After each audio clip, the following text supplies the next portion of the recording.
That's another number you have? I have multiples, and look, Yeah. I'm waiting to add you to my stream, and it's decided to take its time. So it's people think, I don't know if you saw the thing where it says we're not giving you the actual number. Now I got a temporary error from Google that I'm trying to get in, inconvenienced, that they're saying that I can't get in for right now. So And I didn't realize Eve was on the phone when you called me, but I had texted her and invited her to the show. She said she had to pick the kids up and she might join later, so I sent her the link as well. this thing is time. So everybody, bear with me, brother Mark, and everyone. Out of nowhere, I have a temporary error from Gmail. A lot of the systems crash in the internet today. Everybody needs to know that. So right now, I don't know if somebody's hacking the system. Um, Kevin Samuels should be in the same sentence as Malcolm X. We beg to differ. Um, People that don't like how we think have the option to watch another channel. Kevin Samuels was talking about very important issues to Black survival. And as quiet as it's kept, there are a lot of problems in Malcolm X's family. I wish she had had good conversations with Betty Shabazz.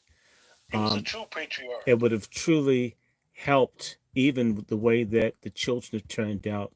In fact, I wish Kevin Samuels had talked to Coretta Scott King. He doesn't have to be perfect for him to be saying what needs to be said. It's very interesting. I'm going to say this, sister.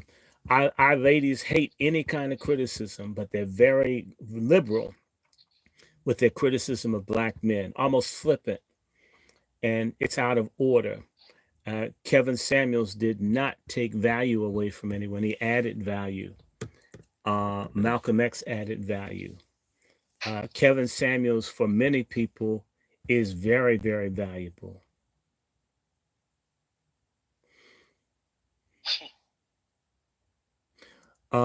A lot of people, this AT&T isn't the only, I don't, it's not my phone that's giving me the problem, whoever Mr. or Miss Hoskins is.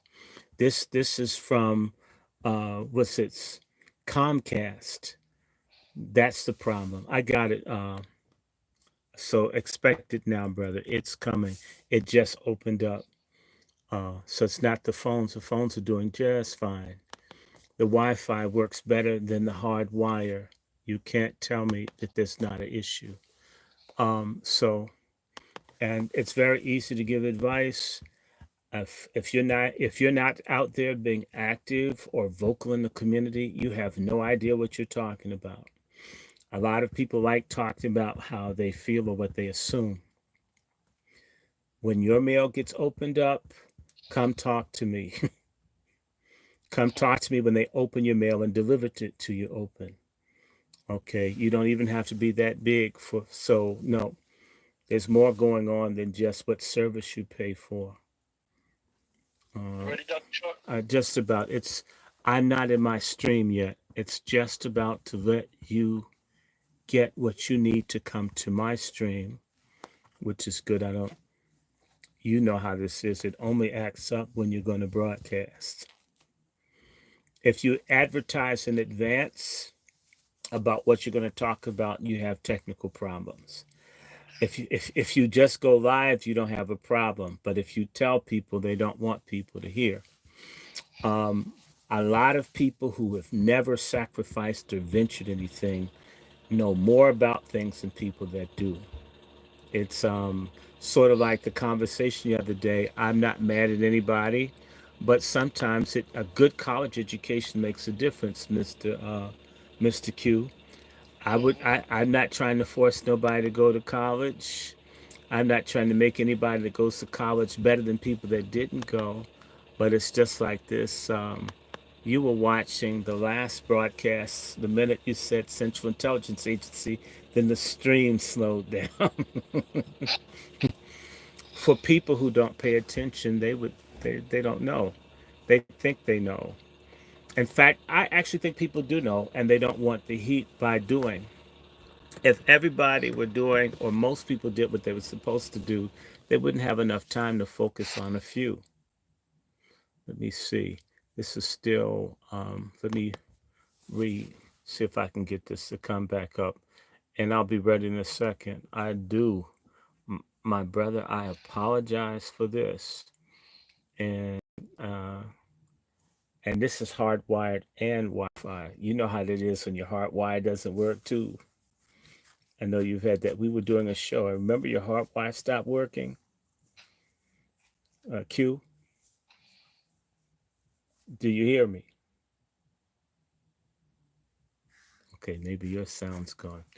Okay, guys, give us just a second. How's it now? Okay, I can hear you. Did you hear I me? can I hear you was well. okay. I was talking to you. Did you hear what I was saying? Not offhand. Okay. All right. That happened to you too. You get what I'm saying. A lot of people don't know how weird that is. You you say one word and all of a sudden the stream goes bad. Okay. You say one thing and all of a sudden you can't get in. And once you stop talking, it immediately stops. Um, a lot of people don't realize Big Brother's real, and you don't have to be big for people to be paying attention to you. And so if you see any like massive people, these huge platforms, if they, you see, Professor Black Truth talks about people being unsubscribed. We were watching my subscriptions, brother Q, and you know what happened? They began unsubscribing as they were subscribing. They began taking them off. I was Wow. thinking, okay, whatever that's about. Okay, brother Q, I see you're coming. Now let me see if I can get in and we'll be in good stead. It says I can add to stage now. Come on, camera, work with me. I see the camera light on, but my screen is black.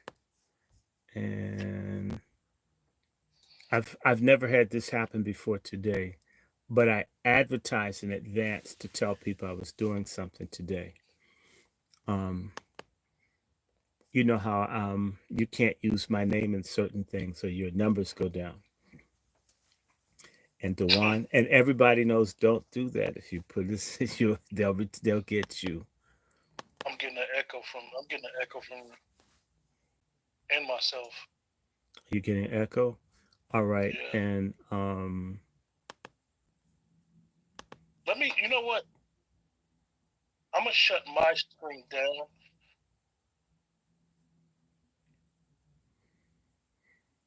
hmm.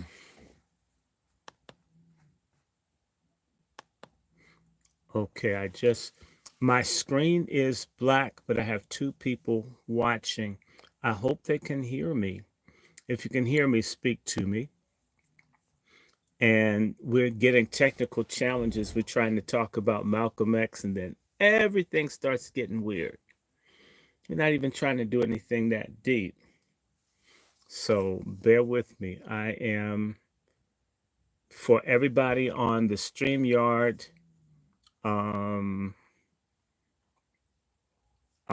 it's not giving a screen yet. But anyway, welcome everybody to everybody that is on here. Hello, EJ. Hello, Brother Twizzler. Brother Twizzler in Oakland. Brother Mark. Rodney Mazel. Good. You guys can hear me. It's in the StreamYard. It went crazy when we talked about the CIA. So if you are in StreamYard and you can hear me, you can come over to the Angry Black Men's channel and watch there. Uh, we had a good turnout for the last one, and uh, people don't necessarily like that. I'm trying to figure out why this is not giving me.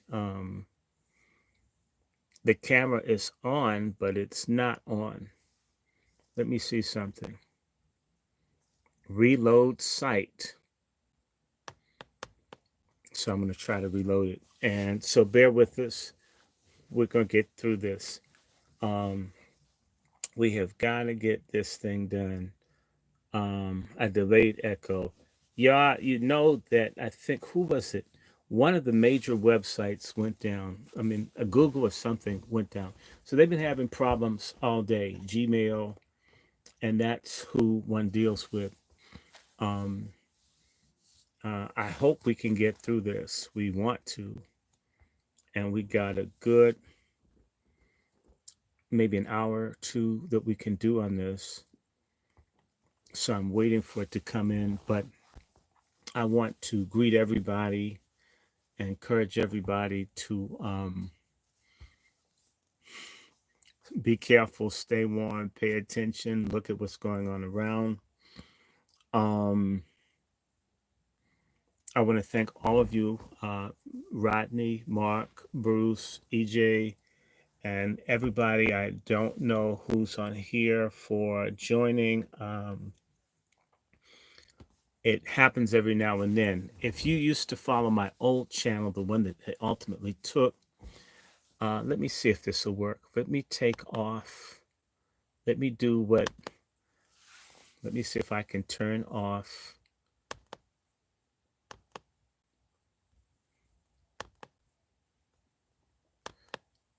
And get this to come off so I can get on.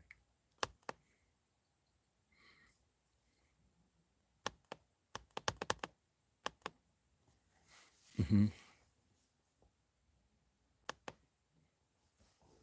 So let me see. How is everyone feeling? Okay. It looks like, okay, it's going to let me in the studio. Let's try this again. Anyway, this has been, we had a very good discussion. Want to have one more. And let me see. Now I turned the Wi-Fi off so the hard wire would work. I've gone the hard wire and the hard wire doesn't work. So now, hey Star, thank you Star for the blessing the other day.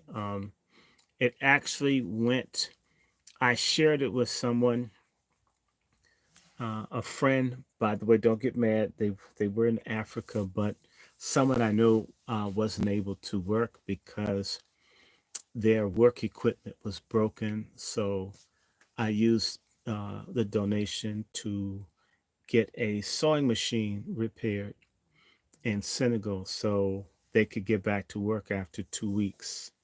Thank you. Start on this channel, Dr. Short. Uh-huh. I can hear you well. Okay, go ahead. Go ahead. You do you. And because this thing is going to be stupid on mine.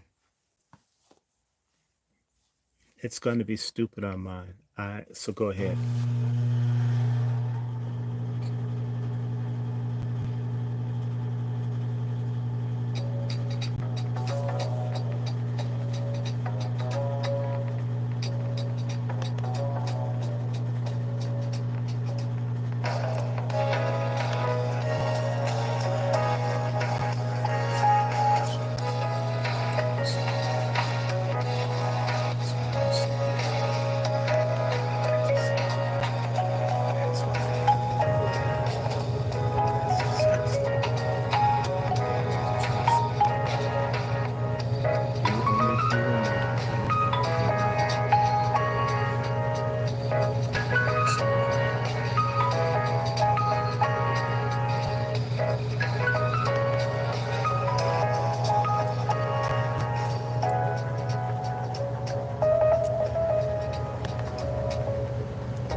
What have you done for me lately?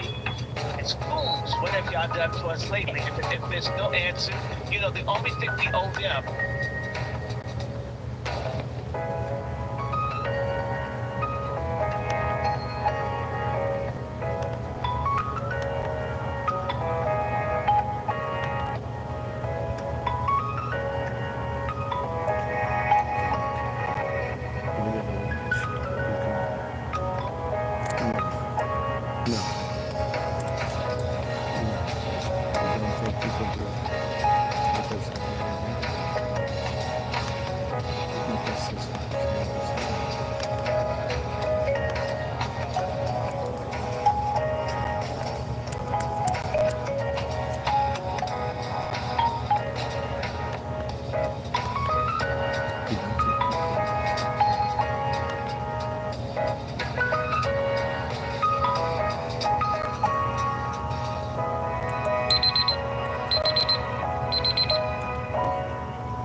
wonderful. It's playing games. The audio is there, but the video, it says the camera's on, but the camera's not showing.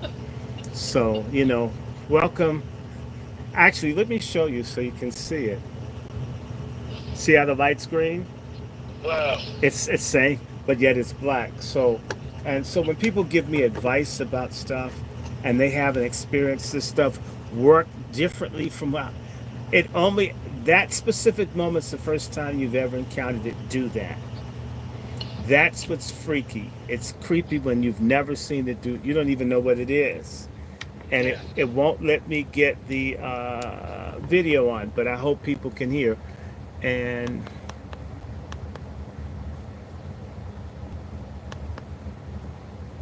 so this is a jam. Someone's jamming this because you see the camera's on, but there's no light.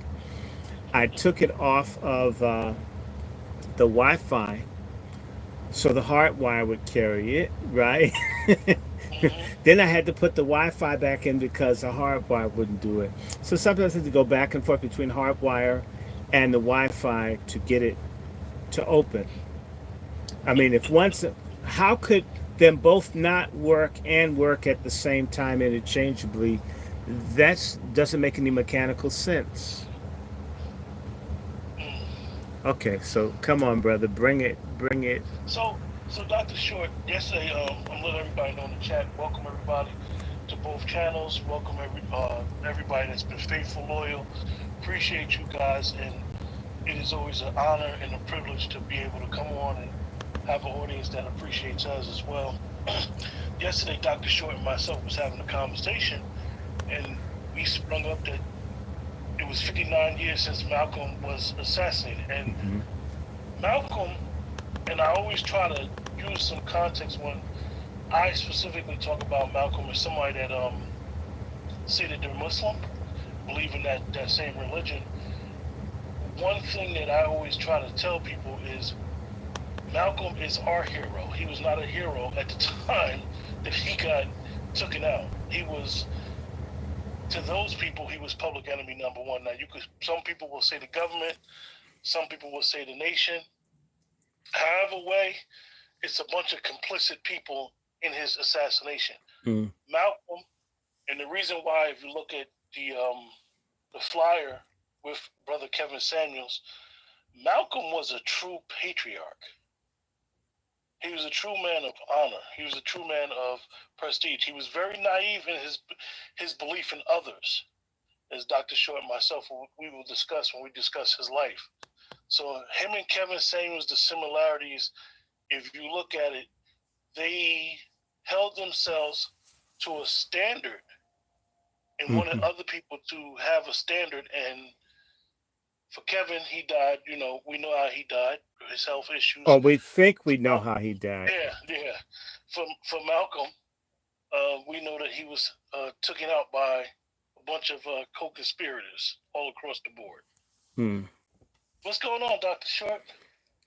You, Me, you, me and you both had birthdays that I don't think a lot of people know in the last few weeks. yeah. Mm.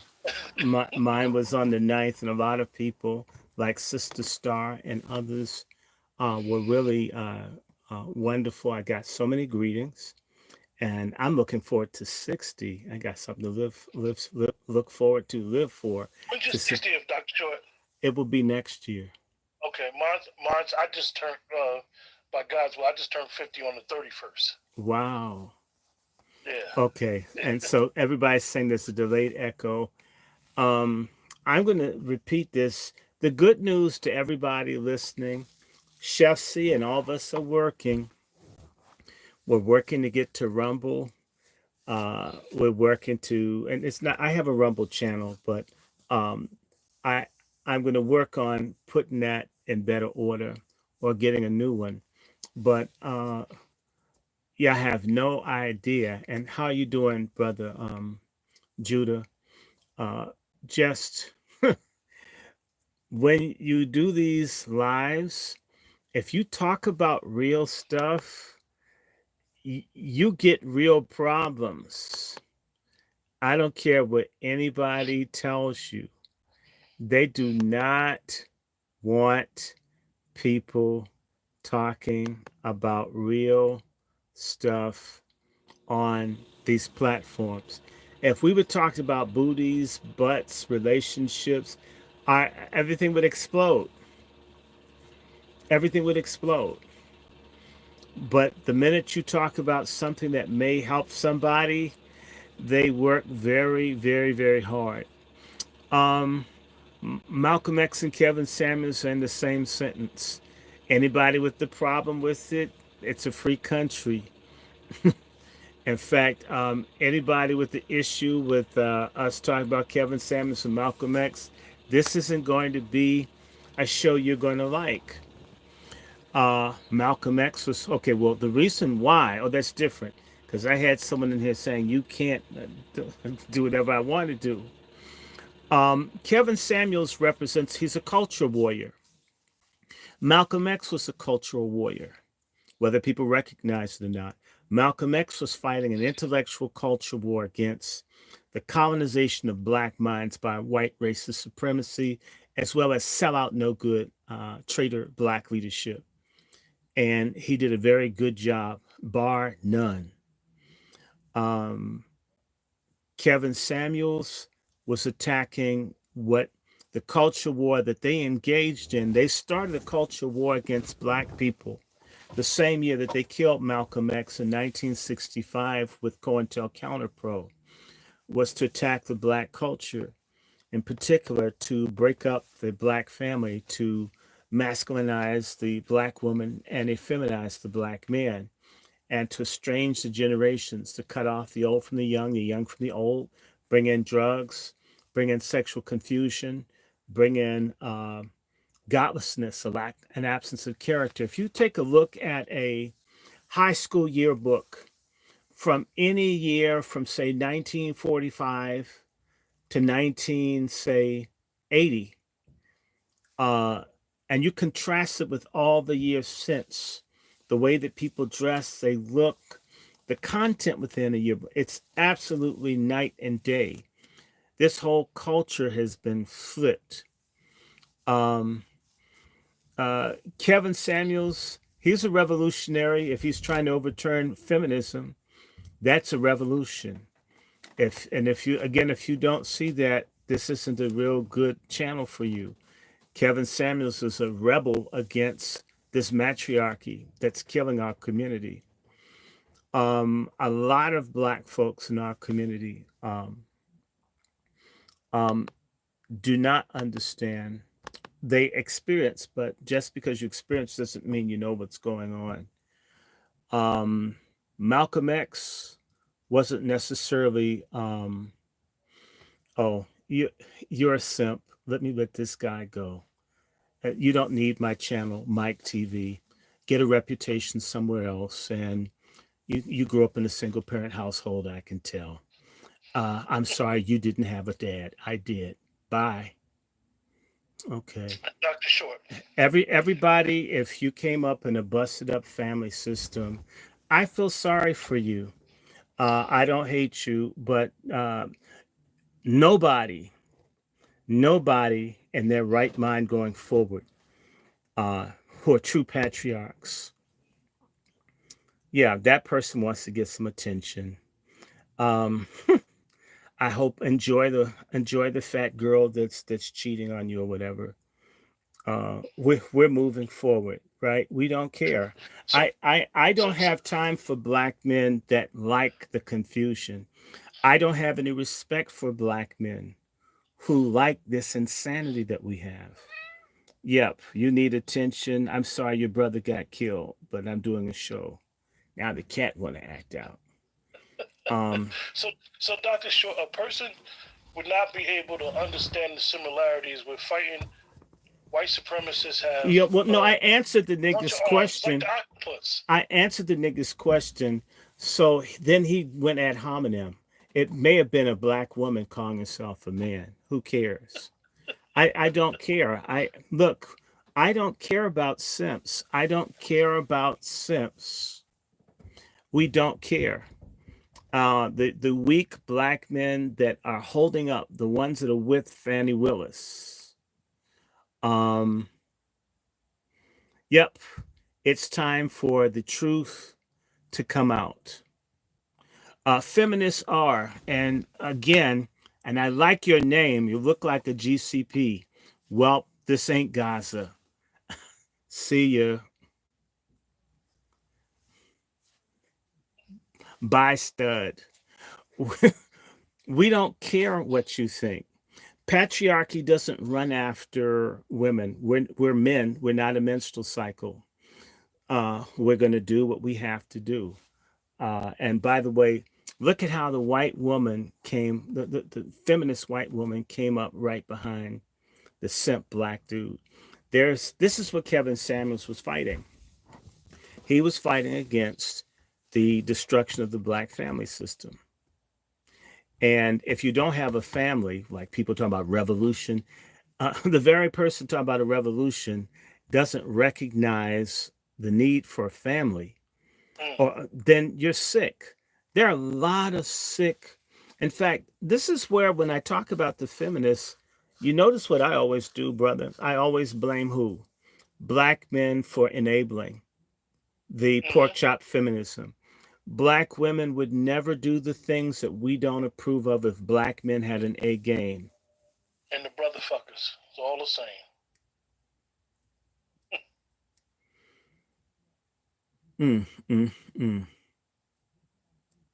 So let me see. And how can you love Jesus and not love the truth, Mark Smith? I am looking at this one. Oh wow, look at all these. It's okay. We don't mind. Everybody that's odd, because we have so many followers now. I don't have to beg for following. At this point, we literally have thousands. Isn't that wonderful? We work very hard on these platforms to be able to reach who we want to. We do want our message to go far and wide, but we don't have time to debate with people that hate us. We don't have time to debate with people who are black who don't get it. Our mission should be to leave behind those that don't get it. We don't have to. We don't have to beg. We don't have to plead. We don't have to even sell it. If you don't see that you need a father and a mother to raise a child properly, if you don't realize that families are foundational, without a foundation, you will have nothing. Anyone with any other message is an enemy. I don't care what they are. And I notice there are a lot of black dudes. It's interesting. There are people who are able to more or less succeed with this garbage. Things work out for them in this slime, busted up landscape in our community. And they're comfortable with it. I equate them to catfish that can eat doo-doo. Because it allows them to be comfortable. It doesn't allow them to step up and put their pants on correctly. It doesn't allow them to be men of dignity, honor, and respect. It allows them to still be irresponsible, not be able to see. I'll get right to it. Why did Malcolm leave the nation? Over pussy. Right. Well, yes, he did. Yes, he did. We can say what we want to say, but he left over. Now, if Malcolm had been a man of dishonor and not a true patriarch, he could have had a bunch of families floating across America. Sure, he could have. Malcolm believed in the message that he was teaching, and having a family and having a strong family structure. When he found out about his teacher's discretions and having all these families with underage girls, he had a problem with it. He did have a problem with it, and a lot of people are doing things. See, if he wasn't stealing money. If Malcolm had been a pimp at one point, and he quit being a pimp, how can he endorse anyone pimping or doing something that could be seen as close to pimping? Right? Is that fair? Is that fair for me to ask that? If I have quit pimping, and because I joined something that I believe in, and someone I believe in is doing the very thing that they taught me not to do, or that I left doing because I felt I had joined something that was on a higher spiritual and physical plane, then that's where this break came. And it was a fatal break because uh, let us be honest with ourselves. Um, as this brother wrote, EJ wrote down, he held them, he's making reference to his organization, accountable. And some people don't like accountability. That was in our last conversation with Sister Eve. A lot of people like power, they just don't like the accountability of power. Hmm. That's the real. And being called out about it. Like you said, the accountability about it. Oh, Dr. Short, I saw you do this. I'm not gonna say nothing. You don't say nothing when you see me do this as well. We're gonna keep our secrets in there. I'm gonna let you continue doing what you're doing that's not right, and vice versa. Mhm. And there's a quote that came in from a brother in Los Angeles, Claude Nobles, quoting Malcolm X, who said, "To have been a criminal is no disgrace. To remain a criminal is a disgrace." Mm, mm. And the same thing for Kevin Samuels. At his own admission, he was a simp. Uh, I just had a situation where I told you I'm not even married and it was simpish, right? I'm just saying personally where I just gave someone so much leeway, just try, and the person's no good. And they got all kinds of breaks I would never give to a man. For all the people that think I want people hard on women, not really. Very patient, overly patient with people. In fact, it's been a fault. I will be working harder to hold people accountable, irrespective of their sex. And Dr. Short, this is why the thing that's amazing about anybody that will be detracting from understanding the similarities is that Malcolm, for better or worse, is the standard when you talk about activism for your people. Mm. Man died with what, $26 in his pocket? He didn't own nothing. He wasn't trying to be a capitalist. He wasn't trying to make money. He literally woke up and went to sleep every day trying to build a nation, build Hmm. and Hmm. recruit Hmm. members and preach and be the minister of Elijah Muhammad. So, And back to Kevin Samuels. Um, the thing is that a lot of people say they like Malcolm X, but Malcolm X was seeing a young woman when he died out of frustration with his wife Betty. Am I correct? And I don't think that Malcolm rushed to be unfaithful to Betty Shabazz, but it's a conversation. A lot of people make it seem as if that was a perfect marriage. It was a very complicated marriage. It would be with death threats and all that. When you go out and you start speaking out, and as a black person in America, this system is quite brutal. Malcolm was married to that movement. Hmm. Right, wrong, Hmm. and different. That's what he believed Hmm. in. And maybe Betty saw some things that he didn't see, Hmm. but she was not with him, not making money for himself, Yeah, not being a well, but capitalist. ultimately, had he done what she said, they would have had a house that they couldn't have bombed so easily. And oh, look at someone, board gamer 212, which says Trump 2024, get out and vote, people. Board gamer, uh, I know I'm voting, and I'm not voting for Biden, and I'm not voting for Kamala, and I'm not voting for Michelle Obama. And I know that Biden didn't win in 2020, and I didn't vote for Biden in 2020. Just so you know, board gamer, a lot of us didn't vote for Biden. A lot of people have been lied to about who we voted for.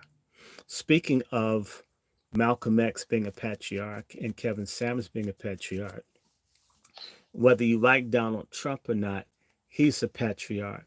That's something I like about him.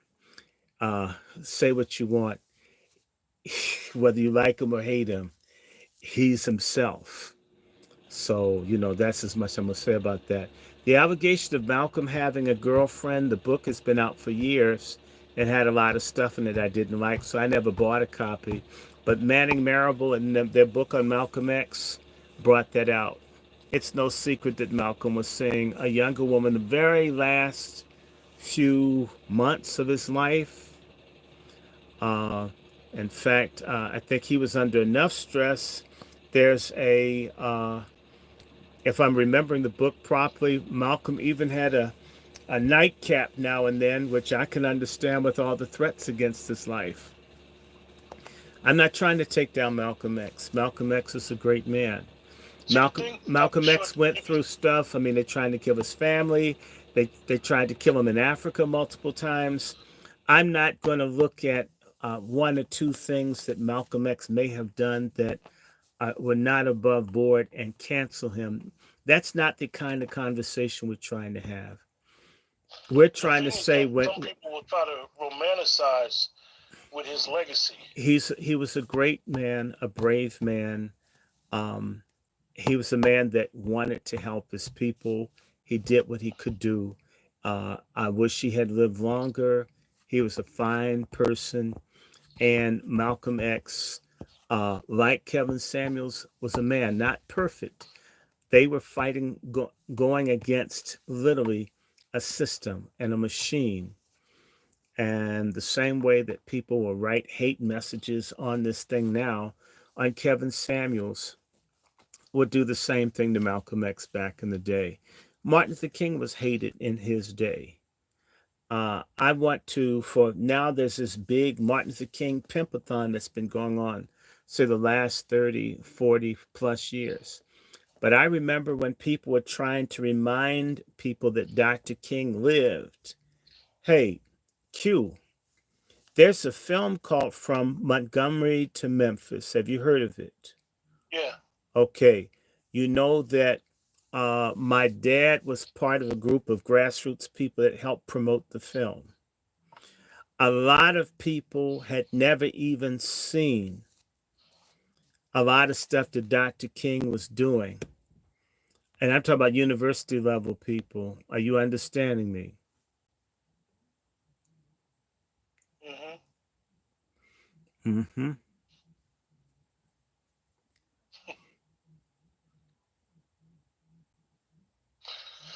Yeah. So a lot of for so Dr. Short yesterday, I saw most of these liberal thinking people yesterday at the Malcolm X Betty Shabazz Center.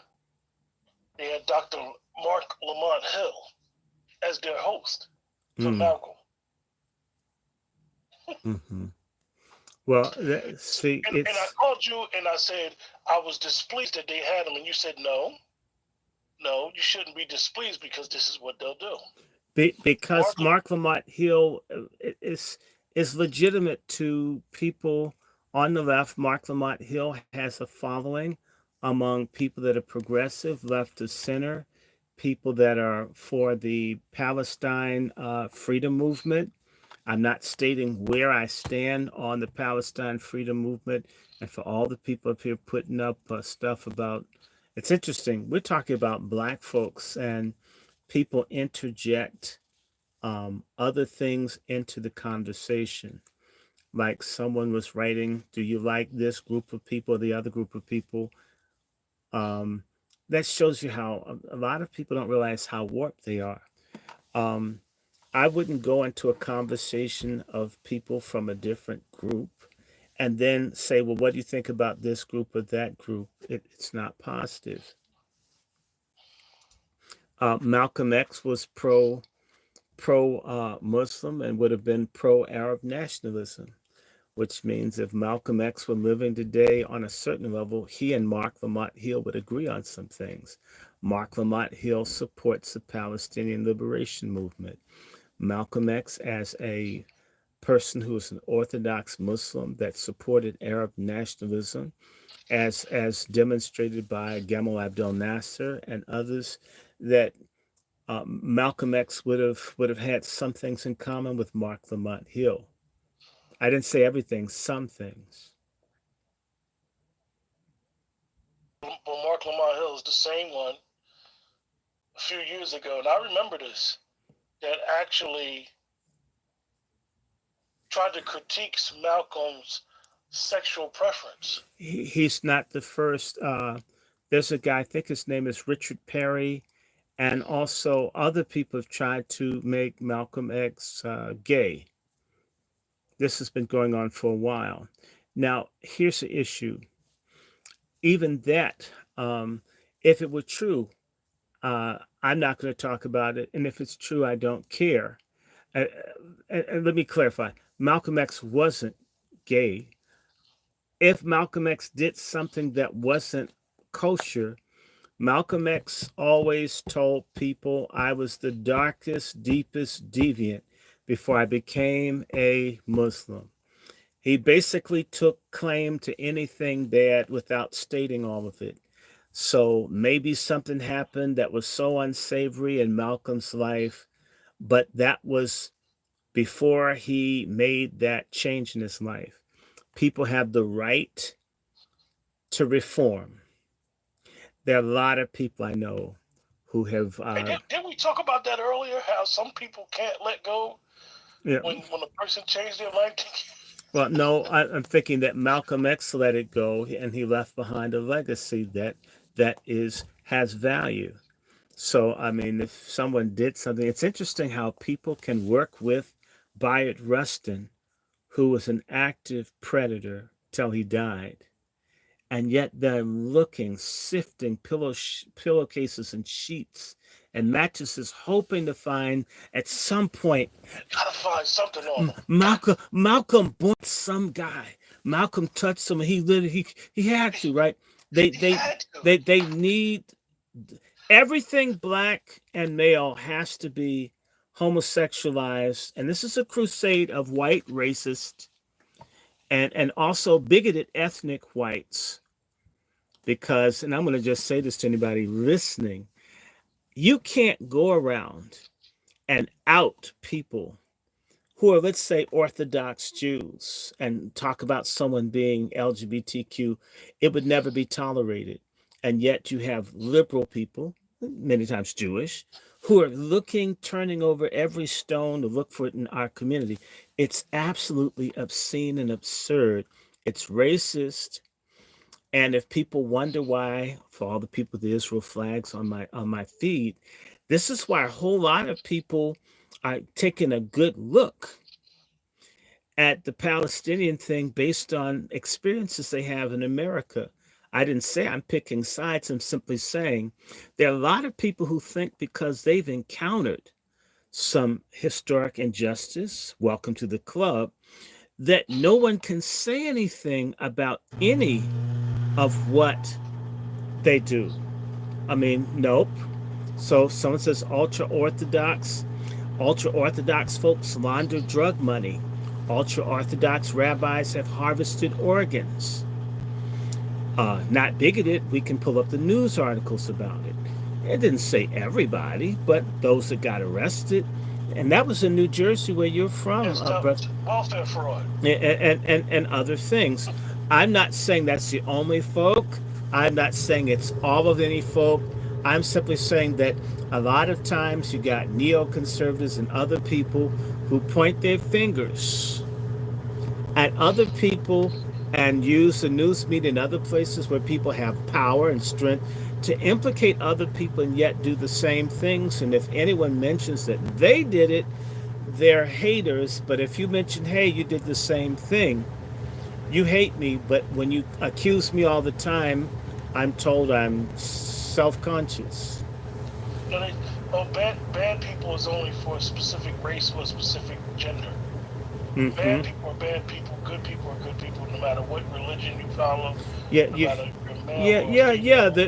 And someone asked, does the news lie? Of course the news lies. But we also have to ask, who runs the news? It's not value neutral. It's not value neutral. That if we start talking about aggravated assault or homicide or certain, we can even do this, Marcia, by crime, Some people, certain ethnic groups do certain crimes due to access, and other ethnic groups do certain kinds of crimes because of access. These days, the people bringing fentanyl in the country are overwhelmingly Latino. The fentanyl may be used by all kinds of people, but the people that are bringing it in, whose gangs are dominant, are Latino. Who's dying from the fentanyl disproportionately are white. Although blacks are catching up because whatever white people do, blacks are going to copy. Who does what? Loan sharking? Certain people do it based on the group. There's certain stuff that Asians do. Cigarette smuggling, for example.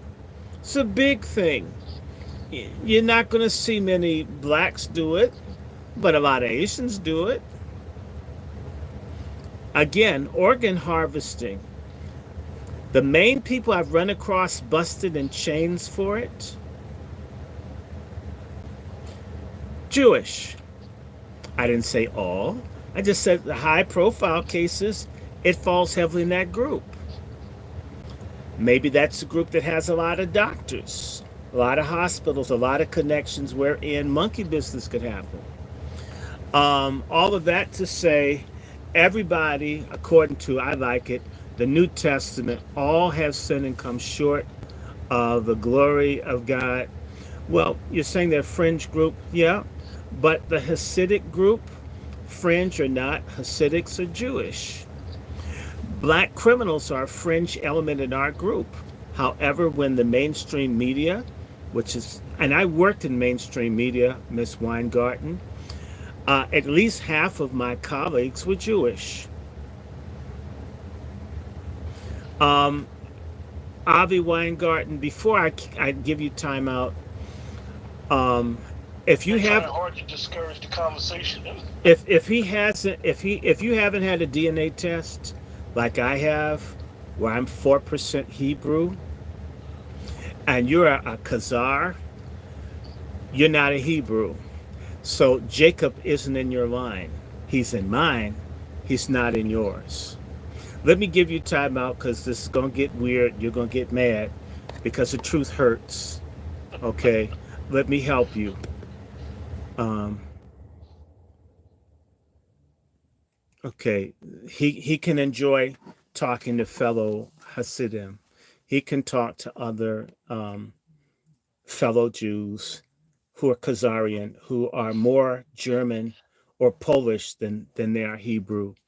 Okay, do you know a lot of them don't take the DNA tests because when they do, they find out there's no connection to the people that were in ancient Israel. I'm not saying they're not Jewish. I'm saying that they don't have the Hebrew lineage, the Hebrew DNA. They don't. Okay, I'm someone that has it. And so it's kind of funny for that person to lecture me about who pride and Jacob and all that. That's not fair. Um, Let me see. Okay, is this another person? Malcolm, we agree. Malcolm, we never said Malcolm was anything. Um, I agree with you. Reggie, everything I agree with you. We like Malcolm X. We believe in a reform, and we do not believe that anybody's permanently one thing or the other. I'm a Christian. I believe God can change anything. And I've seen people, my mother's a professional counselor, so I've seen people make decisions. So keep it moving. Let me just go ahead and go back to you, brother. So we're talking about Kevin Samuels, and he's he was a great man. I mean, just Malcolm was great in his time. Kevin Samuels faced something very different. I'm gonna ask you, Dr. Short. I I used to like a lot of people that always had tried to criticize him, and I never criticized Kevin while he was alive, ever. I would watch his shows every now and then, I'd catch him when I go to work, and I never thought that he would say anything wrong. And I would always see these clips where people would always say, "Oh, he shouldn't have talked to her like that." But the guests, the women that he would be counseling, they never had a problem with him. And most of his followers were women that supported his channel. I'm going a different direction. One of the things that, at least what was modeled in the commercial presentation of the Nation of Islam to people, was that the Nation of Islam provided an order, an order of man and woman and family that was absent in a lot of troubled black communities and what I'll call sub-family units. I'm not saying that you didn't have this in other groups. I'm just saying the Nation of Islam, as it was presented and marketed to people, was that the Nation of Islam, in it, you had a father and a mother, you had an order, you had families, you had marriage, you had something to work with. That is at least the public relations presentation of the Nation of Islam, was that you had feminine women, you had masculine men, you had orderly families. Okay? That's how the Nation of Islam presented itself. Okay? Yes, true structure. And so, yeah, and I'm not saying that that's how it was. I'm saying the image of order and decorum in the Nation of Islam is what a lot of people could see. When Malcolm was around, he was literally pushing the very same thing as Kevin Samuels. Kevin Samuels is basically a Christian doing things similar to that of what the nation's doing. And I disagree with anybody that is Kevin Samuels. I agree with this person here, was trying to bring black men and women together. Feminism has torn us apart. The LGBTQ movement and other things, baby killing, all this stuff, the economy has worked to attack the family unit, the sexual revolution, all of this, the drugs, all of this has hit our community like a shotgun blast of neutron bomblets. And Kevin Samuels was trying to make sense out of it. And what Kevin Samuels was saying to the women, if you just can't like any of the black men, you won't, then let that man go to another community and form a family where a woman will work with the man to create a family. He was also saying to women to get off of their high horse.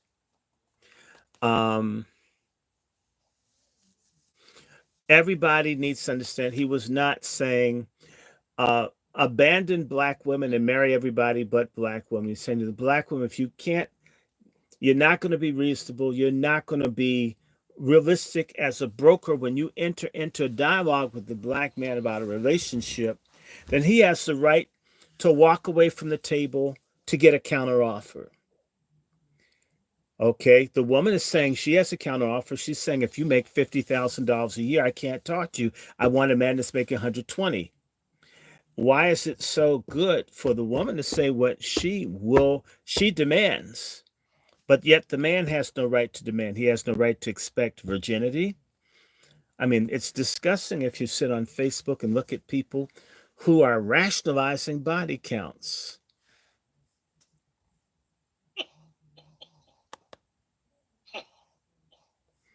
I mean, it's a standard. It's a standard for a woman to be with 20, 30. That's why there's so many venereal diseases. If you look at the top cities in this country where there are high rates of venereal disease, God, this hurts. It has a huge black population. What's going on, people? I don't want that, and I don't hate nobody, and I'm not trying to stop anybody. Oh, look, my camera's finally on. Oh my God, they finally let me on. But I said something bad about black people, and then all of a sudden my camera comes on. Y'all see this? You can't make this stuff up, to quote Kevin Samuels. The minute I say something critical of black people, my camera comes on. Now, if I were hammering, talking about something racial, whatever, my camera would have stayed off. And I say that there's a lot of STDs, the black community, poof, the camera comes on. We've been at this close to an hour. Oh, God help me. Y'all think I make this stuff up. Y'all think I'm paranoid. I'm really not. I'm really not. I sleep with a clear heart, a clear mind. I don't get up here and say, ooh. And I've got lots and lots and lots and lots of videos. You can listen to all of them. Try to find a video where I'm saying to people, hate whites, hate this,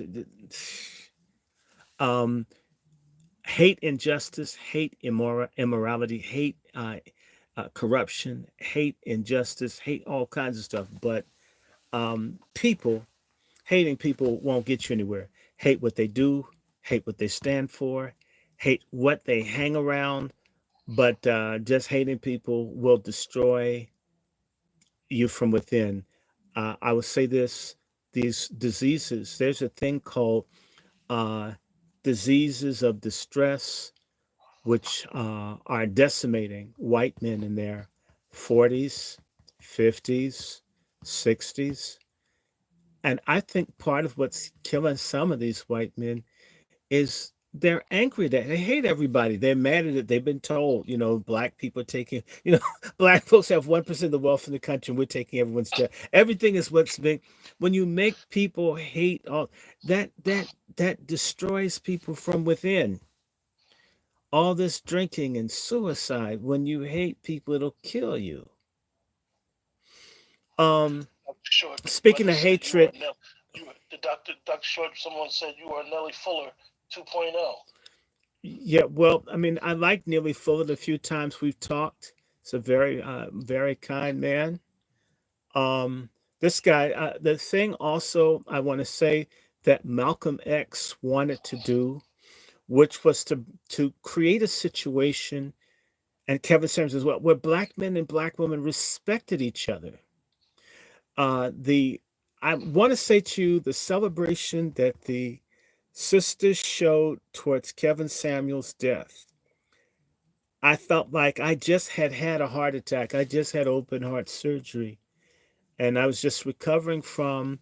He died in May of 22. I was just coming out of the hospital for heart surgery when those women danced and celebrated Kevin Samuels being dead.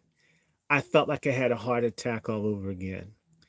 I wasn't even so heavy into Kevin Samuels, but the way that they did that, I feel like something inside of me snapped, and it just made me, I mean, completely hostile to feminism in our community. It was very, very. Oh, look, my stream is gone. They Doctor did. Short, why you think they celebrated so much? Mhm. I think that.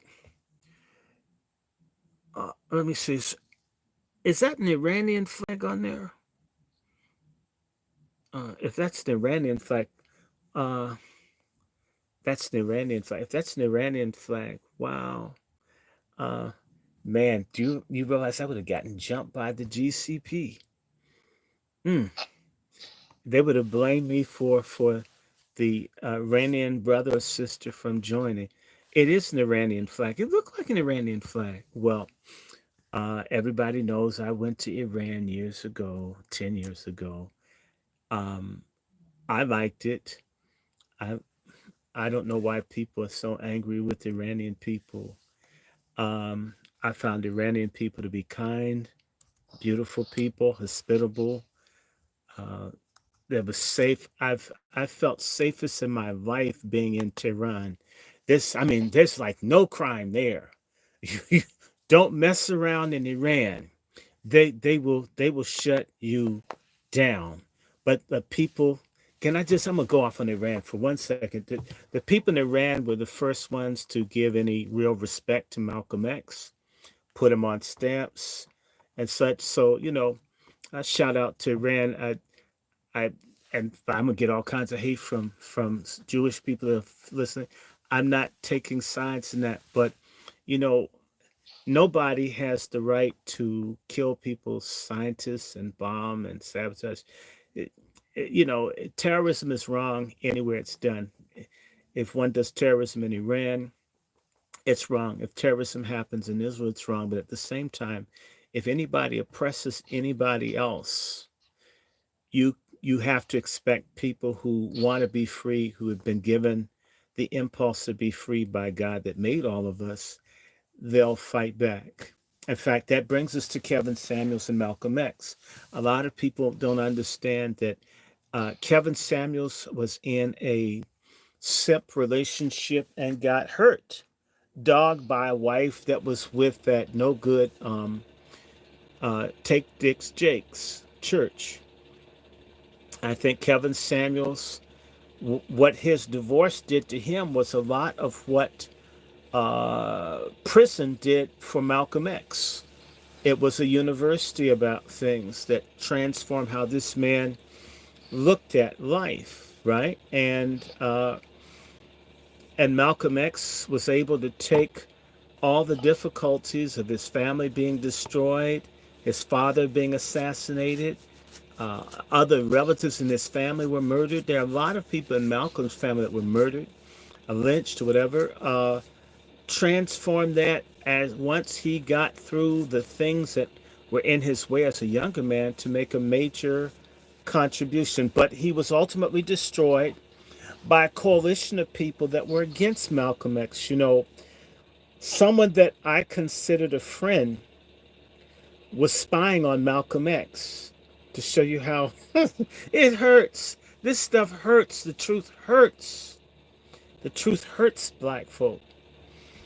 A person I looked up to, James Farmer, allegedly did a little bit of spying on Malcolm X.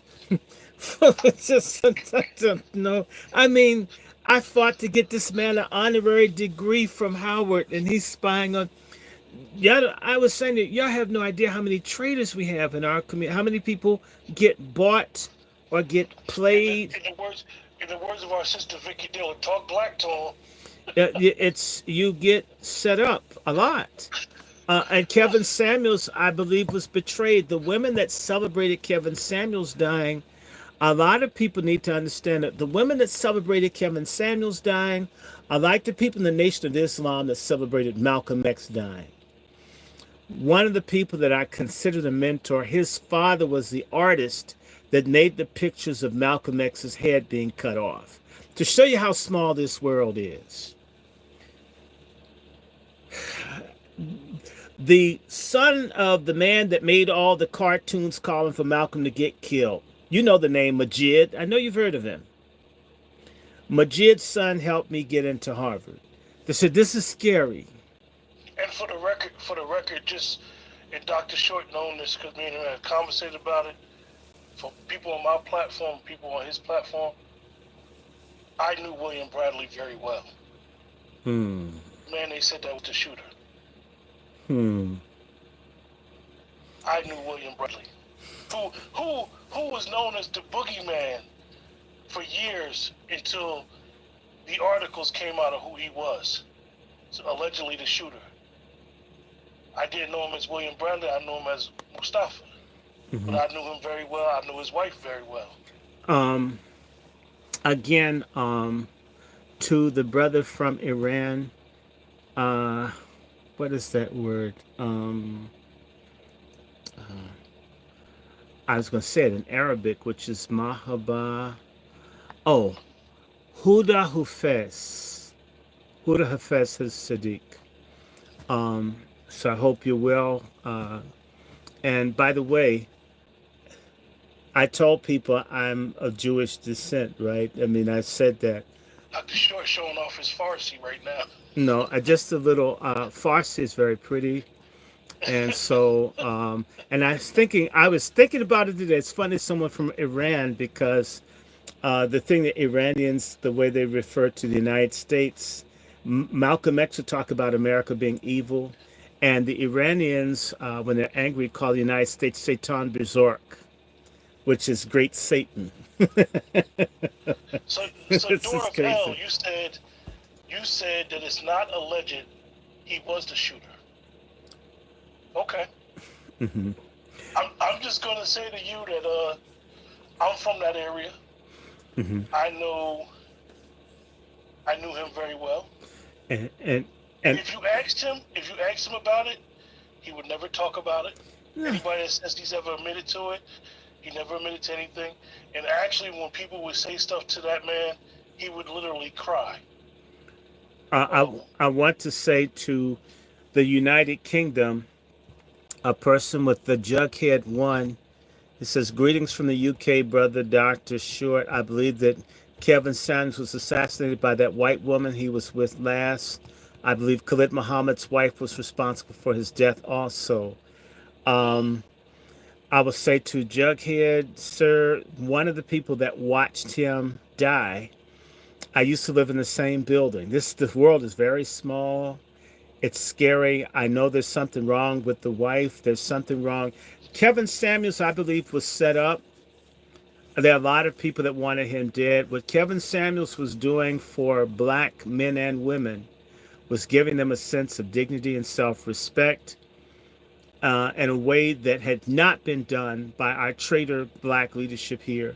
We have a lot of filthy, no good people, pastors, they're all scum. They don't speak to the issues. I studied to be a minister. I have all the degrees and everything necessary to be a Christian minister. And I'll tell everyone, one of the reasons I didn't get ordained was I refused to do same-sex marriages. I worked as a volunteer with people who had AIDS, so I didn't say, "Oh, die from AIDS, you sodomite." Nope, if you were sick, I'd help you because I care about humanity. But I can't tell a man that his behind is a vagina. I can't tell a woman that uh, being with the woman is the same as being with the man. You might like it, but you don't procreate. The first command in the scriptures is be fruitful and multiply. At least, whether we have children or not, we should be on the path of procreation, and that's what I believe as a Christian. What the Bible teaches is to procreate.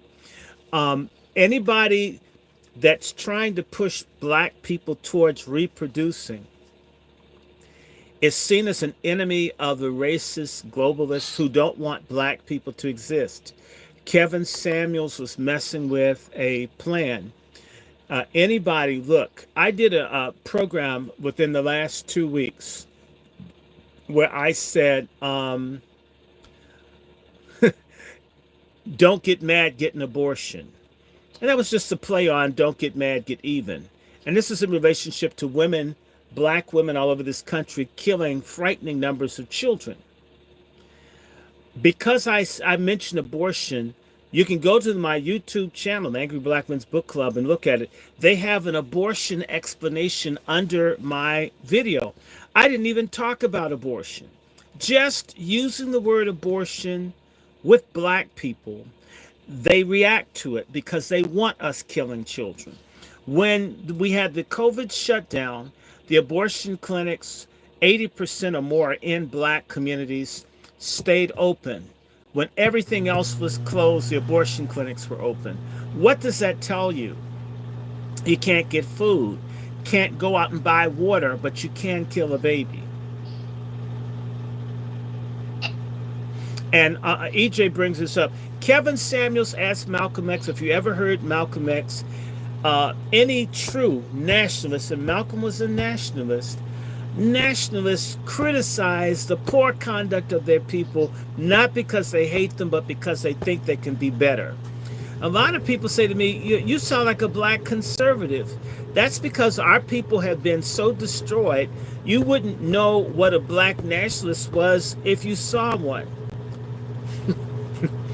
Nationalism and conservatism have some things in common. Nationalism is always going to want to have people to have good health, good character, strong family, because you know the family is the foundation of a nation. Kevin Samuels trying to bring black men and black women together in an age where they've been trying to tear it apart, in fact, makes him revolutionary. It makes him a nationalist. Maybe not a radical nationalist, but definitely a cultural nationalist in the sense that the black family must exist. And he was a businessman. Real nationalists criticize. Real nationalists complain. Real nationalists don't like their people on drugs or alcohol. They don't like their people getting sex reassignment surgery. They will always oppose it. We will never go along with the cultural degradation or the cultural imperialism, the invasion of our morals by people who hate our guts. And in the case of Kevin Samuels, everyone needs to remember he started off by criticizing the conduct of how black men carried themselves. Women were an afterthought. I can personally say I started off criticizing what I saw in my brothers. But when I realized that nobody talked about the stuff jacked up about women, then I had to add them too. You got to talk about everybody. Everybody has to be held accountable in order for us to move forward. Everybody makes a contribution to us having ourselves together.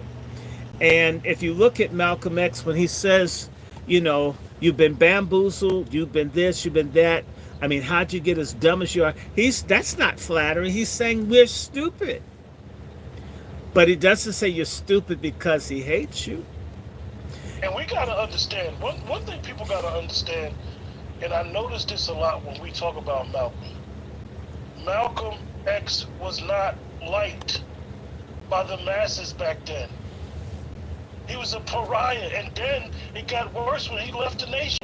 So he may be our hero. He may be someone we look at as a true revolutionary.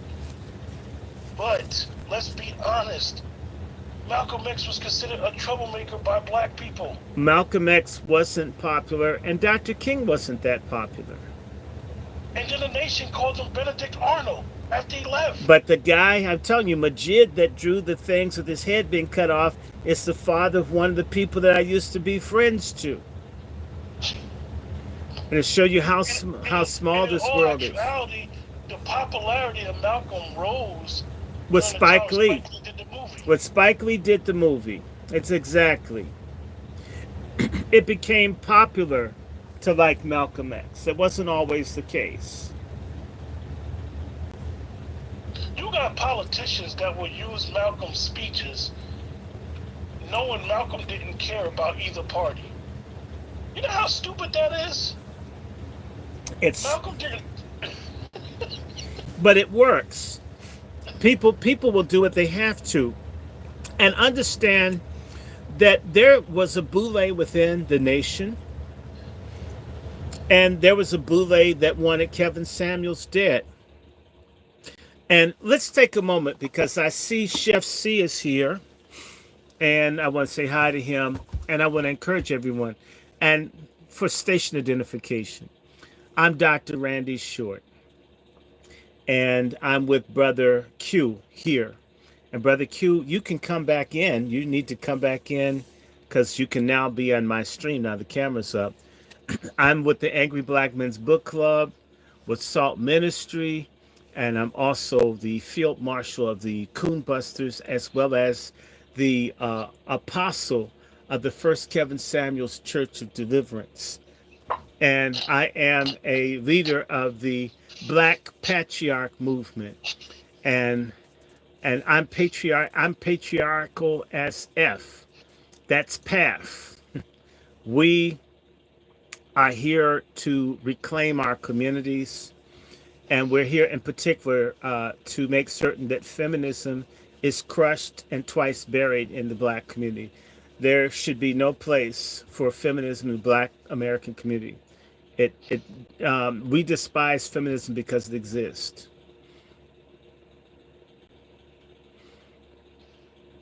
And someone made a comment, which is true. Mr. Muck Muck, the general, he's saying since Spike Lee's movie, Malcolm X's image has been destroyed almost beyond recognition. True, to the point where they now call him a civil rights icon. This is why he brought up Mark Lamont Hill, sir, is that they were trying to make Malcolm X gay some way. They could just make Malcolm X gay. Or and it'll be normal. Yeah, they would then use Malcolm It'll X be palatable then. to make Malcolm X a strong gay black male leader. And they've also tried to do the same thing. Mhm.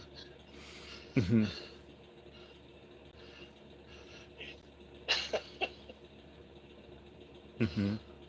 And someone's Yeah, talking about, I just ruined my fresh diaper. Can you change? You know what? As an adult, you shouldn't be wearing one.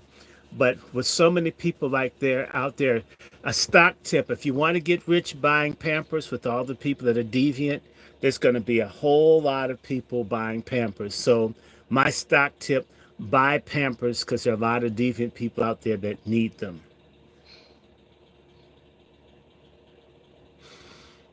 Okay. That's okay if you come on. If they come on my platform remember, stupid, if you come on here stupid, I'm stupid too. one thing I want people to remember when we're having this conversation is, regardless of what you may feel about Kevin Samuels or Malcolm, just think about why Malcolm left the nation. The indiscretions behind Stu's expression, pussy. He left. He left. Whether we want to agree with it or not, whether anybody want to say he was wrong, whether anybody will say he was right, you got people nowadays saying, oh, he tried to go back into the nation. I don't believe none of that. Okay, and I want to address my United Kingdom brother here. He said our solution to our problems is PPP: patriarchy, Pan-Africanism, and powernomics. Love and respect from UK brother. Now, let me say this to our UK brother, because I don't want to be mean, and I don't want to not cooperate.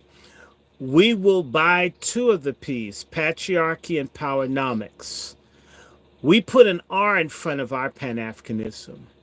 Our Pan-Africanism is reciprocal Pan-Africanism, something for something. Pan-Africanism without reciprocity is a fraud. And I will say, just as sure as Sister Star, who might be on my feed, sent me some money for my birthday, and I took that money and sent it to a young brother who is a tailor, whose sewing machine, the only way he could generate money, was broken, and we paid to get it repaired. I have given money to people in various countries in Africa, and I'm the poorest person in the world. But I will say this to you: Pan-Africanism is bankrupt without reciprocity.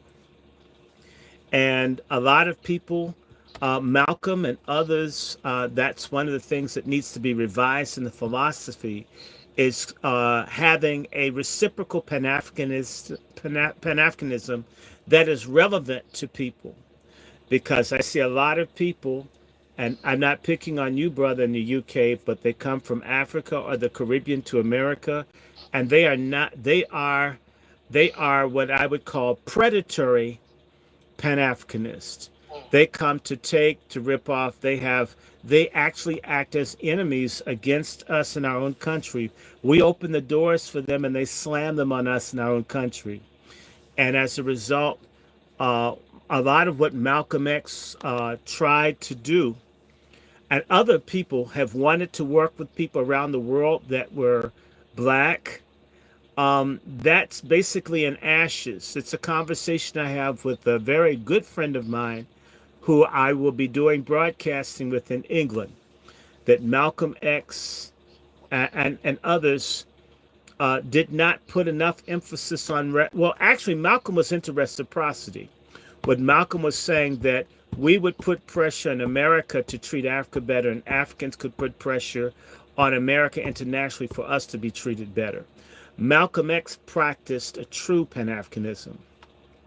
Most people have a fraud Pan-Africanism. Basically, there's a lot of jealousy, pettiness, and hatred against Black Americans. It's assumed we have life so easy and everything is just perfect, and we should just hand over all of our mountains of gold that we've had these last 400 years to other people who suffered more.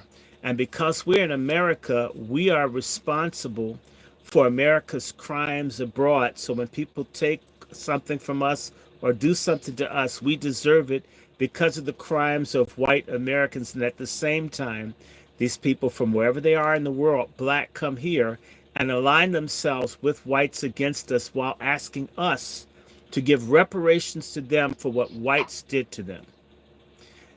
Nobody here wants that kind of Pan-Africanism. I'm the first person to say to hell with that.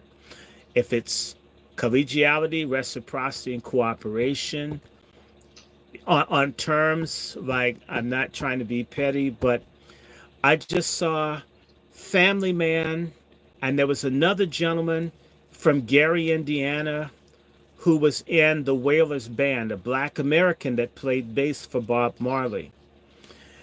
Just because Bob Marley had a Black American bass player, no Black American would claim that reggae came from the United States. Never. Even though Bob Marley's Wailers and all patterned themselves from Black American rhythm and blues, and he even had Black American sidemen. Even had people like what's his name? I'm forgetting his name. The one that sings "I Can See Clearly Now the Rain Is Gone." Johnny something. It'll come to me. It's not Johnny Taylor. God, this is awful when these names come up. But anyway, the song is "I Can See Clearly." Johnny Nash. Johnny Nash.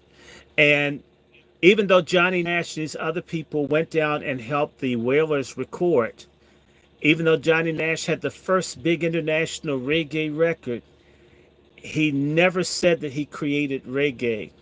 I remember seeing him on TV, him saying there's this great music that these people in Jamaica have. These people in Jamaica have this great music. Everybody should hear it. Everybody should understand this great thing that these Jamaicans have. Turn that to now, and you've got people from Jamaica in particular claiming that they made hip hop to the point where they want to fight people. And the reason that they made hip hop is because some people had turntables down in the parties in Kingston. And we would never do that to another group of people. But Blacks in the diaspora do it to us all the time. And as a result, a lot of us are very angry. And so if you talk to other people in the Caribbean or that are in Great Britain, get them to understand it is a crime. I'm not speaking to you, brother, but it is a crime that English-speaking Black people don't get along better, don't have a better dialogue, don't work together. And it is a choice, in particular those from the British Caribbean, when they come here or they go anywhere.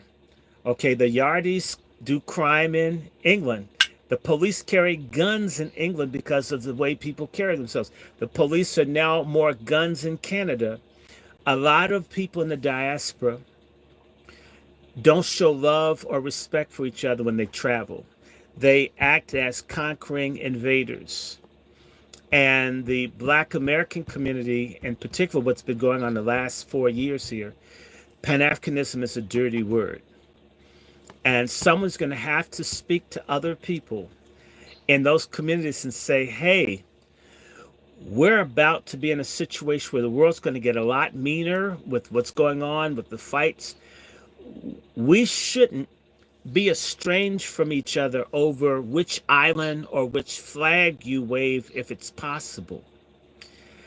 I appreciate you, and you're welcome to call or email me and we dialogue, but there's a big bigotry problem against Black Americans from people from other places. And 5 years ago, nobody noticed. There has been a major awakening in the last 4 or 5 years to this. And the sad thing is, the people that are very decent from the diaspora stand to be treated like the folks who've offended us. And if you and I conversate offline, I could give you 40 some odd years of really harsh things that I've personally experienced in this whole Pan African thing. And the average person by now would have said, screw all these other people. And I'm a patient person, but a lot of other people are at that, to hell with people anywhere else. And that shows how black on black, or should I say foreign black on American black tribalism has destroyed something. And not that there aren't, no people all have to get along, but it's been particularly terrible. I'm getting an echo from your mic, Dr. Short. You That's getting an okay. echo? Now, I didn't see the Bob Marley movie. I must say, you reggae is okay. I'm more a Motown person or a gospel person. Um, uh, when we had parties, with the exception of Steel Pulse, I can't Yeah, I'm think getting of an echo. I can't think of any reggae song that we would play at a party, because you can't, not the way we dance, couldn't dance to it.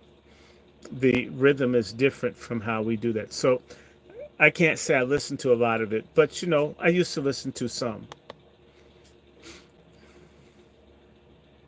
I believe that Bob Marley was assassinated. I believe that Bob Marley was a threat. Um, we know that Seaga was not even born in Jamaica. He's the equivalent of Obama for the Jamaicans. And the United States, its imperialism destroyed the fair value that Jamaicans and people in Guyana should get for their bauxite, from which we get aluminum. And they did the same thing to Chile. The CIA and the other people have destroyed Jamaica. They've destroyed Guyana. They've destroyed a lot of countries. This is what the Rockefellers and other very wealthy, billionaire, plutocratic families have done. And so Marley was someone that they couldn't completely control. They got rid of. A lot of artists have been killed and destroyed. A lot of people get killed all the time. But let's get back to our topic. And by the way, I need to say this. Please retweet, share, retweet this while we're doing it. Subscribe if you haven't. Talk up our platform by word of mouth.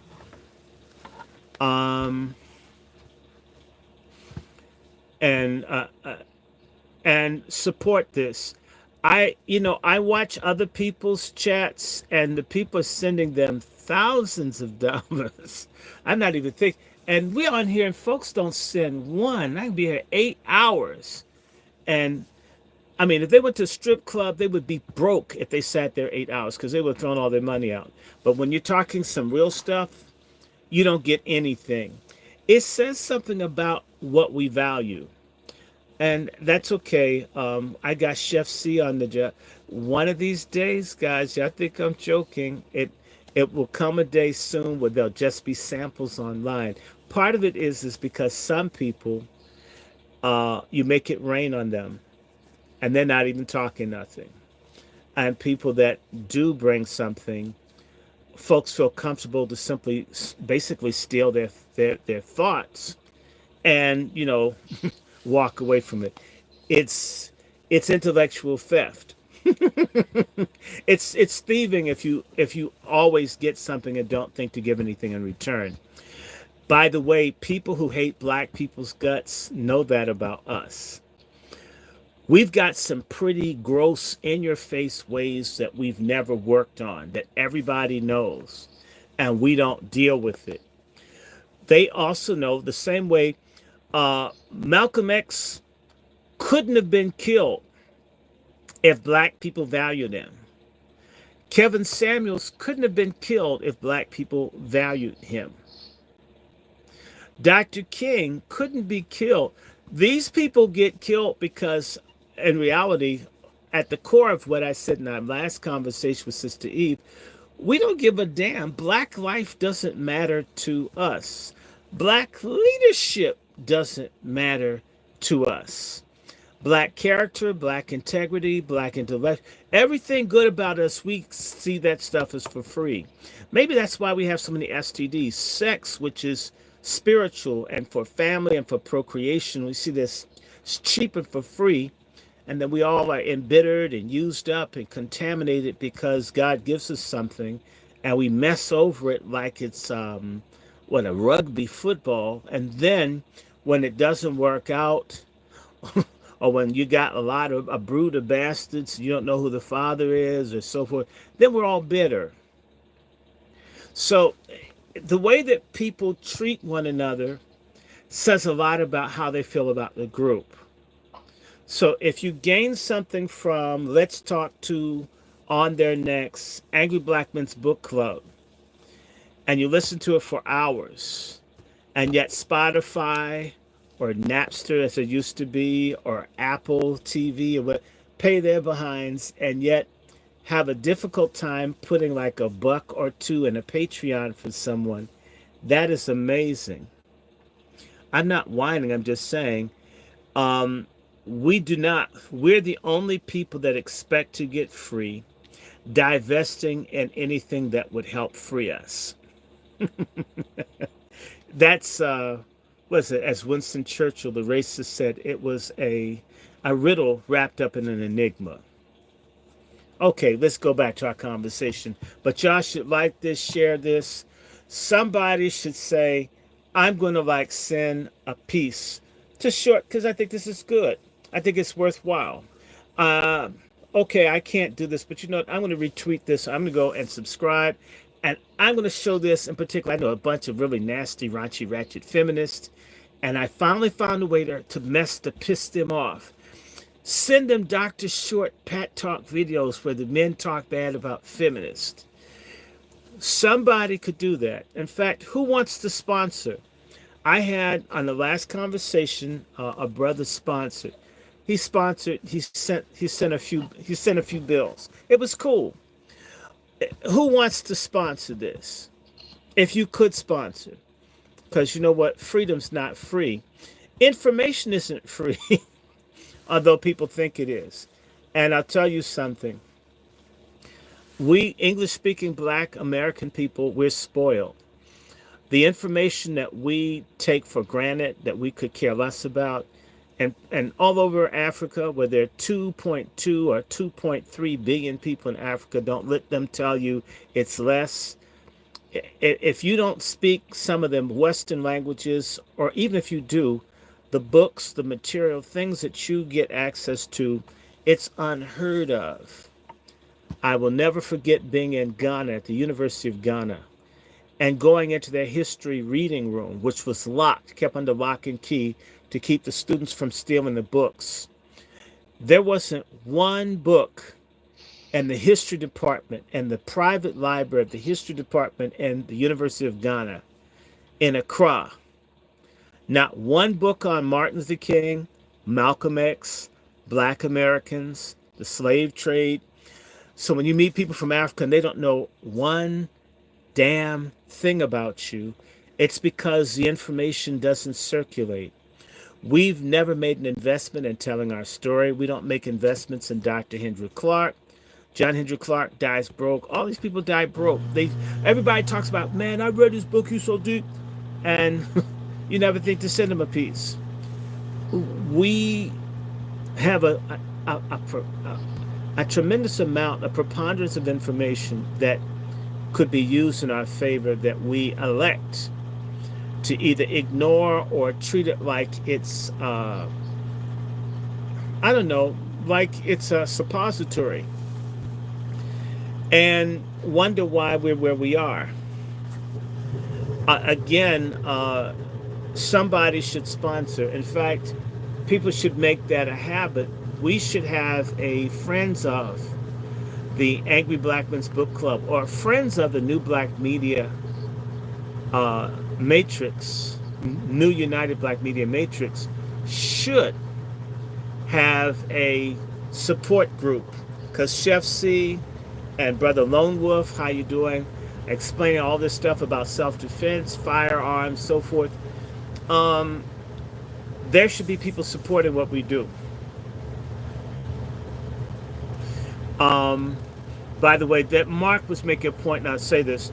My focus will always be on home, although I believe work with, as Malcolm X says, I work with anyone that's serious about fighting for liberation, but it starts at home. But there's somebody, it won't kill them, to donate, to support, whether it's Brother Q, whether it's Brother Lone Wolf, whether it is Chef C, and pretty soon Sister Eve, who's too timid to ask for anything. And she's been doing these spaces for years, thousands and thousands of people. And you know what? We got to do this. So I want to put that out there. If you don't think, in fact, the white supremacists and the people that hate our guts love the fact that we don't support each other. It's the best thing. Those of you sitting out that don't ever give or support or get behind anything, they love you. If they knew you're going to sit and listen the rest of your lives and not do anything, not help anyone, not get behind anything, they'll do this.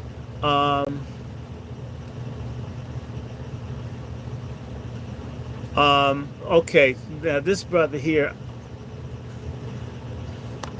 he's sending me this message, and I'm going to read it. I agree, Dr. Short. I'm not offended. I'm talking about reciprocal Pan-Africanism. God bless you. I'm glad. I'm of Nigerian descent, and as far as I'm concerned, we owe you free land and citizenship. We owe you that. Oh, thank you. Well, as a person who has a significant amount of Nigerian DNA, I accept. And I'm glad you're not offended. We're not trying to offend. You would be amazed, sir, how often people start yelling and screaming when all we do is mention what our reality is. And we're not even talking about free land or citizenship. I know what it's like for Caribbeans to attack me for identifying with them. I should give you guys a Pan-African story, a real one. Can I give them a Pan-African story, Q? Okay. I would say just about 40 years ago, when I was an undergraduate at Howard University, I would always get criticized, and I would always hear negative complaints about Black Americans from Caribbean Americans, about how we didn't know anything about them, how we were stupid. How I said, you know what, you're right. But they never really talked about the Caribbean other than sugar, bananas, tourism. Not that I wouldn't be interested. I knew a little bit, but it never came up. But you know what? I'm going to do better. I'm going to study and learn about the Caribbean so I understand better what's going on. Do you know, I registered to take a class at Howard University's History Department taught by Dr. Arthur Burt, who is alleged to be a cocaine addict. That's another conversation. And do you know the Caribbean students protested and wanted the professor to kick me out of the class because they didn't want Black Americans to take their class?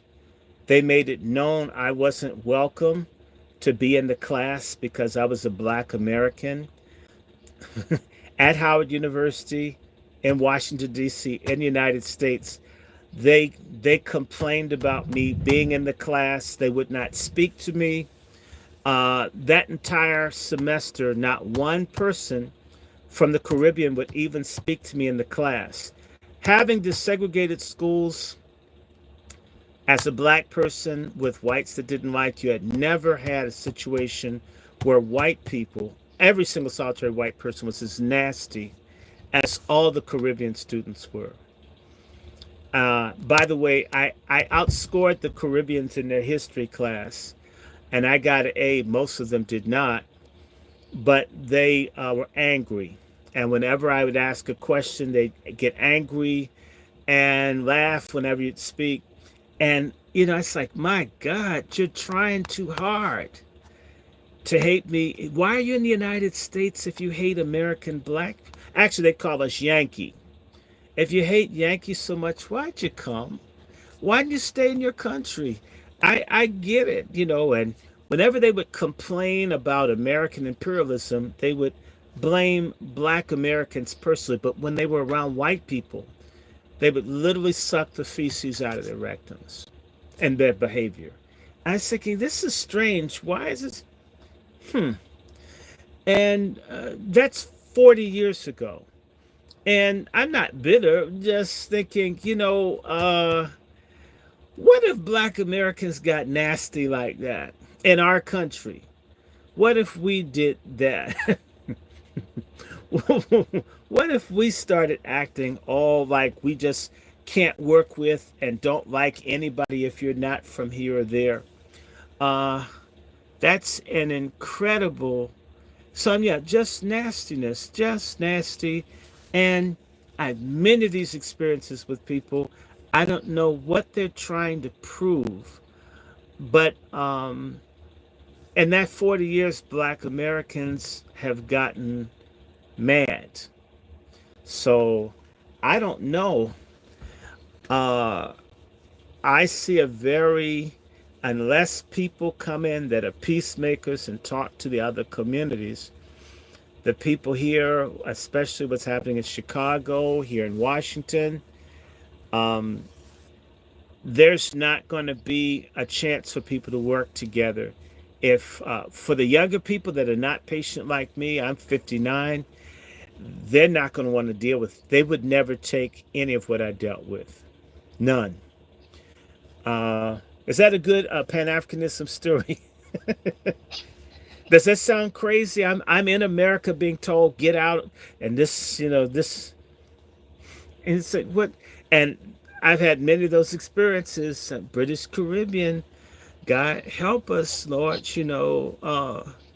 What if we started saying everybody? Oh my God, Juan Johnson sponsored. I mean, thank you, Juan Johnson. Somebody isn't on Snap. I miss Snap. Shoot, somebody on Snap has some spare money. I thank you, Juan Johnson, for making a contribution. Um, okay, brother, we got a few more minutes because I got to do Bible study. Yeah. When I'm yeah. So yeah, for and I would just So say this to people: the difference between Malcolm X and Kevin Samuels that a lot of people don't think about. Kevin Samuels was Christian. Malcolm X became an Orthodox Muslim. But what a lot of people don't know, and this is what's kind of interesting, towards the end of Malcolm X's life, Malcolm X found he had a harder time relying on a lot of the Muslims that he knew and and found Christians easier to work with, which is why he organized uh, the OAAU, a group in which he could work with people in other religious groups, because there are a lot of people that wanted to support Malcolm, but because he was a Muslim and had to do all of that, that was basically it pushed black Christians, the majority, at least at that time, away. Malcolm found that he got more mileage out of opening his stuff up to Christians than what he was getting trying to work with blacks who are Muslims. That's the little dirty secret, because there's this idea, and I think it needs to go the way of the buffalo. Being a Muslim doesn't make you radical or revolutionary or pro black. It makes you whatever kind of Muslim you want to be. Okay, that's what I have to say. Now it's your turn, brother. I'm gonna be quiet. uh, we hope that sometimes we could be able to think outside the box and look at, like Dr. Short explained, that these two men were pro family, and this is what we're about, and we're going to always encourage and get people to understand that the brotherfucker mentality, the feminist movement, anytime you attack it, you're going to be considered an outlier. Mm-hmm. So this is why definitely Kevin Samuels was considered an outlier. And for those of us that are living today, we see how Malcolm is today's hero. Just remember that he was considered Benedict Arnold by the people, the very same people that he built up the perceived. Nation of Islam. Yeah, Malcolm was the literally. catalyst for the nation being built. When Elijah Muhammad had him come in, the Nation of Islam may have had a few hundred members, if that. Okay, let's say they had 1,000, just to be generous. And I'm being more than generous, you know that. I think they may have had 80 people when Malcolm came in. By 1960, the Nation of Islam had over 250,000 people. If you think that Malcolm came in what, 1954, 55? So in 5 years, you go from less than 1,000 to 250,000. That's major growth.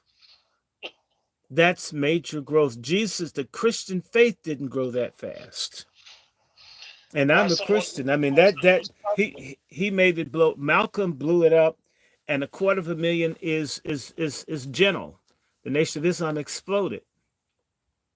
so we got to understand that he was not a hero to those people back then. Yeah, because and the people, male and female, had no problem when they heard. Okay, he came in 1952. Fine, because he came out. I know he went into jail in the 40s. He was there for about 7 years. So he went in 45. Or 40, 44, whatever. Okay, came out in 50, came in 52. All right, still, the Nation of Islam exploded. It exploded. And even so much today, you'll have people from the Nation of Islam, and I will say it. That will say phrases like this. These are prevalent phrases amongst them. There will be another. There will be another Malcolm before it be another Elijah. Meaning, what they'll try to do is minimize what Malcolm has done for that movement. And I'm not saying that it will be another Elijah Muhammad, but I'm saying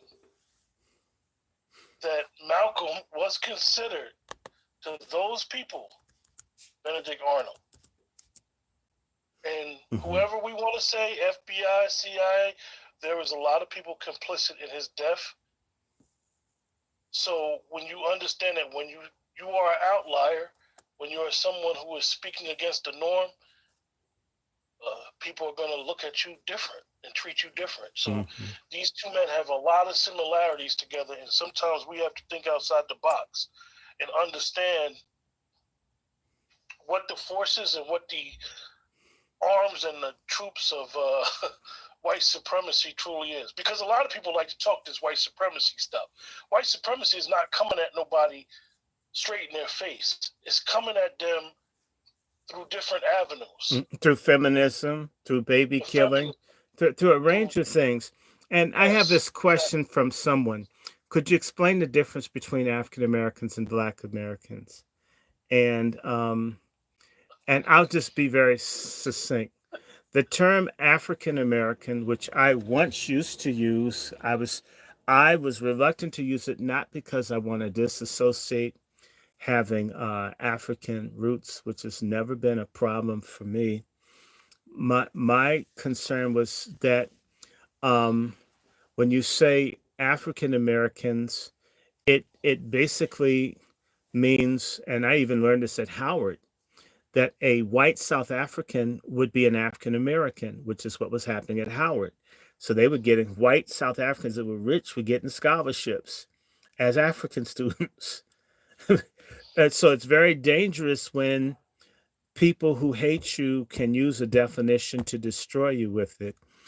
And so African American is everybody, Algerians, Arab Africans, and meaning that everybody in Africa, including whites that are in Africa, can be an African American, which is why a lot of us are saying foundational Black American, or the term I have coined is descendants of Aboriginals and forcibly trafficked Africans in the Americas, which is deaf to um, because and actually, I even that term isn't fair because some of us are the descendants of people who have Moorish extraction and Afro-European extraction as well. My family's all three lineages. So a lot of people, this whole idea of who and what we are, whoever asked this question, the lie is that everybody came to America in a slave ship. That is not true. It's certainly not true for a lot of us. In fact, people in my family, some of them own slave ships, and they didn't come over on the slave ships that they own. So a Black American has a European heritage that could be from people who were brought to America um, as indentured servants, as slaves, and or freemen, persons who were kicked out of England by the change in the power system there. People who had a Black or African appearance or phenotypes, of brown or whatever. These people, um, that's this group. And then, of course, you had people from Africa. And then you had huge numbers of people who were already here. At one point in time, the entire planet was Black. Everyone was Black. Okay, the Chinese were originally Black. The Japanese were originally Black. And the original Americans were Black. I'm of that descent. So we're a combination of all three lineages, or sometimes just one. I always bring up the example of Johnny Mathis. I have never met any African, with the exception of maybe someone from Madagascar, that looks like Johnny Mathis with the hair and all that kind of stuff, because Johnny Mathis is a Comanche Indian with some black and white ancestry. Okay, just so we are a combination, and that's not to dismiss or throw Africans away, of which I love and have affinity for Africans. And but just in doing my own family history, trying to figure out who are we exactly. I always tell the story. I went to my grandfather and said, "Granddaddy, tell me about the slaves from Africa." My grandfather says, "I can't help you. I've never heard of any slaves from Africa. I could tell you about Indians. I could tell you about my father's people. I don't know about any Africans." I mean, he's much older than I am, so and I've done his family. There are no Africans in my grandfather's maternal. No recent Africans at all, zero. But my grandfather, who at one point could pass as white, but was dark enough, and at a certain point, clearly not white. That's where we're not in a box.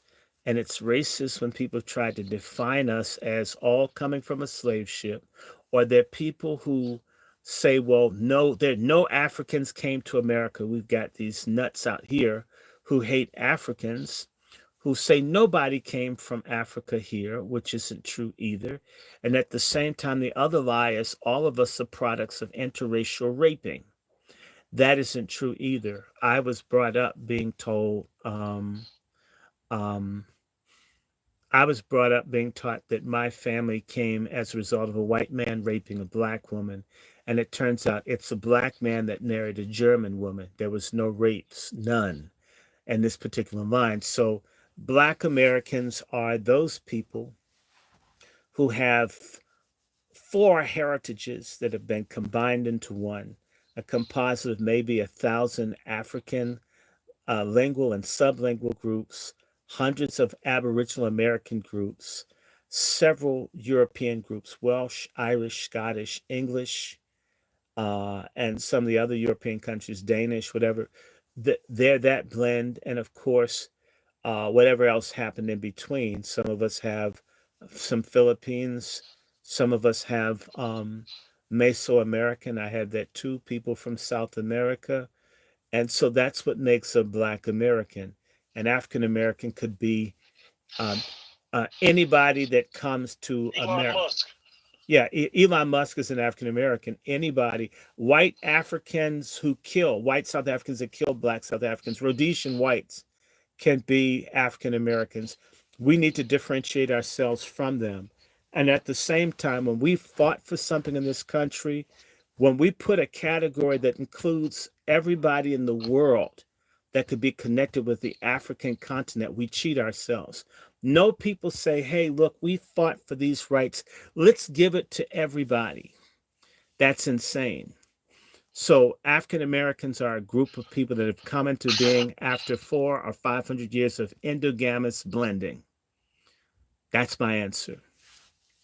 I'm going to have to stop in a second because I have Bible study and Jesus calls me. In fact, I can't wait. If you guys like this, you know that we're going to have a good time. I don't know when we're going to do it. Hold on one second. We're going to have a wonderful conversation about white Jesus. We're going to bring him back. Because black folks don't like a black Jesus. Anyway, what's okay? Did you fall asleep at the wheel? We're done. No, we off. Okay, well, you're off. I'm still talking. So, everybody, I'm going to stop here. And we're going to pick this back up. We've got to talk about Kevin Samuel some more. We're going to talk about Malcolm X some more. We're going to talk about Dr. King. And I might just break out and do some things, but I want to thank everybody for helping and supporting. Thank you for getting this channel over 70,000 views in 2 months. I'm looking forward to that. Brother Shay, all of you, everybody, please, please, please, please, come back, share. Let's learn. Let's love. God bless everybody. And I'm going to stop here. Bye-bye. Give me a call later. Okay. Bye. Good night, Quiet Scales.